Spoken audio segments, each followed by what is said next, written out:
बदललेल्या जीवनशैलीचा परिणाम म्हणून शारीरिक आणि मानसिक कार्य या दोन्हींचा मोठ्या प्रमाणात परिणाम होतोय तो स्ट्रेस वाढण्यामध्ये. शारीरिक आणि मानसिक ताणाचा परिणाम म्हणून मोठ्या प्रमाणात ऊर्ध्वजत्रुगत विकार म्हणजे मानेपासून वरच्या भागामध्ये कानाचे विकार, डोळ्यांचे विकार, नाकाचे विकार आणि त्याचबरोबर मोठ्या प्रमाणात जाणवतो तो म्हणजे शिरशूल किंवा डोकेदुखी सारखे विकार. या सर्व विकारांमध्ये आयुर्वेदामध्ये शमन औषधी म्हणून मोठ्या प्रमाणात औषधोपचार सांगितले असले तरी एक पंचकर्मातली एक चिकित्सा पद्धती म्हणजे नस्य म्हणजे नाकामधून औषधी सोडण्याची एक प्रकारची जी पंचकर्माची प्रक्रिया सांगितली आहे त्याला नस्य असं म्हटलं जातं. नस्य या चिकित्सेचा कोणाला कसा आणि किती प्रमाणात फायदा होतो, कुठल्या प्रकारची औषधी याच्यासाठी वापरली पाहिजे हेच जाणून घेऊया आजच्या व्हिडिओच्या माध्यमातून. नमस्कार, मी डॉक्टर विशाल राठोड, आयुर्वेदाचार्य. गेली 16 वर्ष आयुर्वेदाची प्रॅक्टिस मी इथे करतो.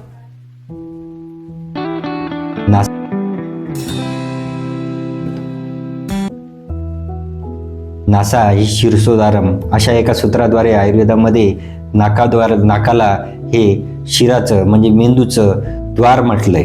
साधारणतः नाकाद्वारे दिलेल्या कुठल्याही औषधी ह्या मेंदूपर्यंतच्या भागामध्ये प्रभावाने कार्य करतात आणि त्यामुळे डोक्यापासून तर मानेपर्यंतच्या कुठल्याही भागामध्ये येणारी स्निग्धता, तरलता ही वाढायला लागते आणि मेंदूच्या भागामध्ये असणारे छोटे छोटे सांधे, या ठिकाणी असणाऱ्या वातप्रकोप हा नियंत्रणात यायला मदत होते. शरीरात मेंदूच्या भागामध्ये वातप्रकोपाने आलेली रुक्षता ही कमी होण्यामध्ये, डोळ्यांना येणारी कोरडपणा, त्याचबरोबर नाकामध्ये सतत असणारी कोरडेपणाचा परिणाम म्हणून होणारे ॲलर्जिक कंडिशन, साधारणतः कुठल्याही प्रकारचे दाताचे, मुखाचे विकार जे वातप्रकोपाने होतात, या सर्व विकारामध्ये साधारणतः नस्य ही क्रिया अतिशय प्रभावीपणे काम करते. नस्य हा पंचकर्माचा एक भाग म्हटलेला असला तरी पंचकर्मामध्ये 5 मार्गाद्वारे शरीरातले दोष बाहेर काढण्यासाठी म्हणजे वाताच्या विकारांना दोष बाहेर काढण्यासाठी म्हणून जे प्रकार सांगितला आहे तो बस्ती प्रकार, पित्ताच्या विकारासाठी म्हणून विरेचन आणि ढोबळ मनाने कफाच्या विकारासाठी वमन या पंचकर्मांना समाविष्ट केलेले आहे. परंतु नस्य या प्रकारामध्ये नाकाच्या द्वारातून ऊर्ध्वजत्रुगत म्हणजे मानेच्या वरच्या भागामध्ये होणारे विकार हे नियंत्रणात ठेवण्यासाठी म्हणून शोधन आणि शमन नस्य सांगितले. परंतु साधारणतः दिनचर्येमध्ये सतत होणारा वातप्रकोप आणि त्याचाच परिणाम म्हणून सतत डोळ्याच्या ठिकाणी, नाकाच्या ठिकाणी किंवा कानाच्या ठिकाणी वायूच्या प्रकोपाने होणारी कोरडेपणा आणि त्याचाच परिणाम म्हणून होणारे वेगवेगळ्या प्रकारचे वेदनेसारखे विकार असेल किंवा डोकेदुखीसारखे विकार असतील, या सगळ्या विकारांवरती नस्य अतिशय प्रभावीपणे काम करते. सौंदर्य चिकित्सेमध्ये सुद्धा चेहऱ्याच्या भागामध्ये रक्तपुरवठा सुधारणं, डोळ्याच्या ठिकाणी किंवा त्वचेच्या ठिकाणी वाढत्या वयांसोबत वाढणाऱ्या रिंकल्ससारखे प्रकार असो किंवा केसांना अकाली येणारा पांढरेपणा असो, या सर्व विकारांमध्ये नस्य अतिशय प्रभावीपणे काम करतं. केसगळतीचे विकार असतील किंवा कुठल्याही प्रकारे शरीरामध्ये अनिद्रेचे प्रकार असतील, या सगळ्या प्रकारामध्ये ज्यावेळेस नाकाद्वारे औषधी तेल किंवा औषधी तूप हे सोडलं जातं तर साधारणतः त्या ठिकाणी येणारी कोरडेपणा कमी होतो आणि रक्तप्रवाह सुधारल्यामुळे त्या अवयवांना बळकटी यायला सुद्धा मदत होते.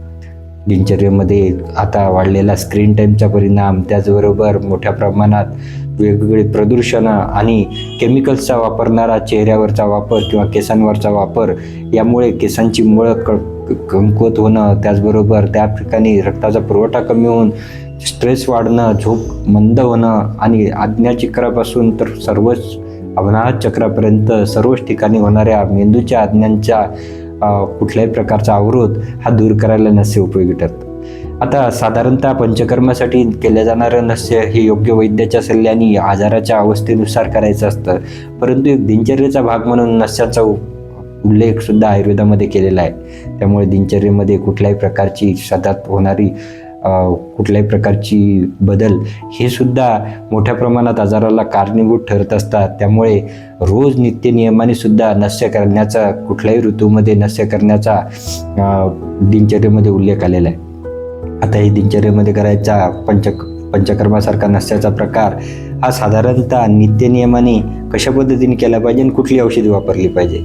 तर तुमच्या वाढणाऱ्या वयानुसार वाढणारी जरावस्था असो किंवा मग या विकारांची कुठल्याही प्रकारची, केसांपासून तर डोळ्यांच्या विकारापर्यंतची कुठल्याही स्क्रीन टाईमसारखे प्रकार वाढल्यामुळे साधारणतः डोळ्यांची उघडझाप ही कमी होते आणि तिथली तरलता आल्यामुळे डोळ्यांनासुद्धा कोरडेपणा येतो, डोळे वृक्ष झाल्यामुळे खाजवल्यासारखे वाटतात, कानांमध्ये सतत गजगजण्यासारखा आवाज येतो, टिनिटस प्रकार किंवा जॉलॉकसारखे प्रकार ज्याच्यामध्ये साधारणतः जबड्याच्या ठिकाणी वृक्षता आल्यामुळे हनवटीच्या ठिकाणी ओढल्यासारखं वाटणं, दाताचे विकार, यामध्ये सुद्धा नस्याचा उपयोग होतो. आता हे नस्य नित्यनियमाने दिनचर्येमध्ये आपण करणं हे अगत्याचं ठरतं. साधारणतः वयाच्या अवस्था सुधारण्यापासून तर साधारणतः मानसिक विकारांवर सुद्धा नस्याचा उपयोग चांगल्या पद्धतीने होतो. यासाठी कुठल्या औषधीचा वापर केला पाहिजे तर नस्य हे पित्त आणि वाताच्या नियंत्रणासाठी मेंदूच्या भागापासून म्हणजे मानेपासून वरच्या भागात ऊर्ध्व जत्रुगत विकार ज्याला म्हटलं आहे, ज्यामध्ये मान, डोळे, नाक, कान, केस आणि मायग्रेनसारख्या विकारामध्ये होणारी डोकेदुखी, याच विकारामध्ये सुद्धा नस्य चांगलं काम करतं. मग या सर्व विकारामध्ये जे वापरायचं आहे त्याचा उल्लेख आला आहे ते पित्त आणि वातासाठी म्हणून तुपाचा वापर करावा आणि पित्ताच्या वापरासाठी म्हणून शुद्ध गाईच्या तुपाचा वापर करणं आणि डोळ्यांच्या विकार, कानाचे विकार आणि केसाच्या विकारासाठी म्हणून वातावरण किंवा प्रकृतीनुसार बदल करायचा झाला तर तेलाचा वापर करणं. आता तेल किंवा तूप याच्यामध्ये शुद्धतेच्या आधारावरती तुम्ही दोन्ही प्रकारे शुद्ध गाईचं तूप वापरणं आणि त्याच व्यतिरिक्त शुद्ध तूप तेलामध्ये औषधी तेलांचा वापर करणं साधारणतः योग्य ठरतं. औषधी तेलामध्ये पंचेंद्रिय वर्धन तेल, षडबिंदू तेल, अणुतेल असे अनेक औषधी तेल किंवा केशर कुंकुम तेल यासारख्या अनेक औषधी तेलांचा उल्लेख आलेला असला तरी हे योग्य वैद्याच्या सल्ल्याने पंचकर्मामध्ये करायची औषधी तेलं ही समाविष्ट करायची असतात. नित्यनियमाने करण्यासाठी म्हणून मात्र रोगन बदाम तेल किंवा त्याही व्यतिरिक्त शक्य असल्यास साधारणतः कुठल्याही प्रकारे सिद्ध केलेलं औषधी तेल हे सुद्धा वापरलं जाऊ शकतं. परंतु यामध्ये रोगन बदाम तेल हे नित्यनियमाने तुम्ही नस्यासाठी म्हणून दिनचर्येतल्या होणाऱ्या वात प्रकोप किंवा पित्त प्रकोप किंवा ऊर्ध्व जत्रुगत विकारामध्ये नित्यनियमाने समाविष्ट केलं तर मात्र कुठल्याही आजाराचा रोकथाम करण्यासाठी याचा चांगला उपयोग होतो. म्हणून ज्यांनाही ॲलर्जिक कंडिशन्स असतील किंवा सतत मायग्रेनचा त्रास होत असेल, डोळे ज्यांच्यामध्ये कॉम्प्युटरच्या वापरामुळे स्क्रीन टाईम मोठ्या प्रमाणात वापरला जातो आणि डोळे गजगजण्यासारखे त्रास असतील, टिनिटस म्हणजे सारखे विकार ज्याच्यामध्ये कानामध्ये सतत आवाज होणं किंवा अशा प्रकारचे विकार होत असतील तर त्यांनी मात्र नस्याचा उपयोग जरूर केला पाहिजे. दिनचर्येत केल्या जाणारा हे नस्य नित्यनियमाने रोज रात्रीला 6 ते 8 थेंबपर्यंत दोन्ही नाकपुड्यामध्ये सोडले असता मात्र मोठ्या प्रमाणात कुठल्याही आजाराच्या ऊर्ध्व जत्रुगत विकारांचा प्रभाव होण्यापासून टाळता येऊ शकतो.